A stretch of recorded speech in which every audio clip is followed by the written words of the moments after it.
সুপ্রিয় দর্শক, আসসালামু আলাইকুম। সাবিয়াস রেসিপিতে আপনাদের স্বাগত। মাংস খেয়ে যাদের অরুচি এসে গেছে, বিরক্ত হয়ে গেছেন, এই রেসিপিটি ট্রাই করতে পারেন। গরম ভাতের সাথে দারুণ লাগবে খেতে। চলুন তাহলে দেখে নিই রেসিপিটি।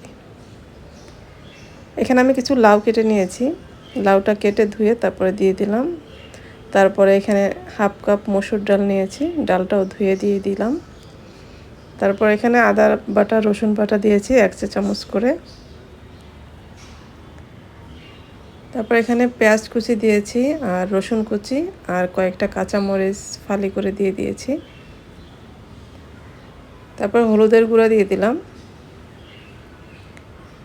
স্বাদ মতো লবণ দিয়ে দিলাম। এখন সব কিছু খুব ভালোভাবে মেখে নিব। এখন একটা তেজপাতা আমি মাঝখান থেকে চিড়ে তারপরে দিয়ে দিলাম। এখানে আমি এখন কোনো তেল ইউজ করব না, পরে আমি বাগার দিব তেল দিয়ে। সব কিছু সুন্দরভাবে মেখে নিয়ে তারপরে আমি এখানে পর্যাপ্ত পরিমাণ পানি দিয়ে দিব। পানিটা এমনভাবে দিতে হবে যেন লাউও সেদ্ধ হয়ে যায়, আবার ডালটাও খুব ভালোভাবে সেদ্ধ হয়ে যায়। পানি কিন্তু পরে আমরা আর দিব না, একসাথে পুরো পানিটা দিয়ে দিব। তারপর এটা ঢেকে 10 মিনিট রান্না করব। 10 মিনিট পরে ফিরে আসলাম। 10 মিনিট পরে একটু নেড়ে দিতে হবে। লাউটা পুরোপুরি সেদ্ধ হয় নাই, আর একটু সেদ্ধ হবে। এখানে আমি 4টা ডিম সেদ্ধ করে তারপরে এইভাবে একটু ভেজে নিয়েছি।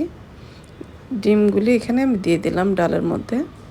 এখন ঢেকে আমি আরও 5-7 মিনিটের মতো রান্না করব। এখন আমাদের লাউও সেদ্ধ হয়ে গেছে আর ডালটাও সেদ্ধ হয়ে গেছে। আমি এখন এটা বাগার দিয়ে নিব। বাগারের জন্য আমি এখানে একটি প্যানে তেল দিয়ে দিলাম। তারপরে এখানে 4টা শুকনো মরিচ দিয়েছি। শুকনো মরিচটা একটু ভেজে নিব। তারপর এখানে আমি হাফ চা চামচের মতো আস্ত জিরা দিয়েছি, কাঁচা জিরা যেটা। তারপরে আমি পেঁয়াজ কুচি আর রসুন কুচিও দিয়ে দিলাম। এখন সব কিছু খুব ভালোভাবে ভেজে একদম বেরেস্তার মতো কালার করে নিব। বেরেস্তার মতো কালার হয়ে আসলে তারপরে আমি এটা ডালের মধ্যে দিয়ে দিব। ডালের মধ্যে দিয়ে আমি এটা একটু ঢেকে দিব, তাহলে বাগারের যে ঘ্রাণটা থাকে এটা পুরো ডালের মধ্যে সুন্দরভাবে ছড়িয়ে যাবে। 2 মিনিটের মতো ঢেকে রেখে তারপরে ঢাকনা উঠিয়ে নেড়ে দিতে হবে। তারপরে এখানে আমি ধনিয়া পাতা কুচিয়ে দিয়ে দিলাম।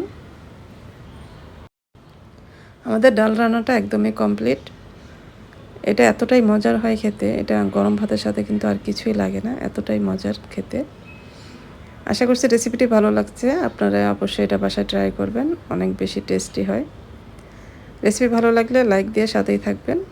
আজকে এ পর্যন্তই। আল্লাহ হাফেজ।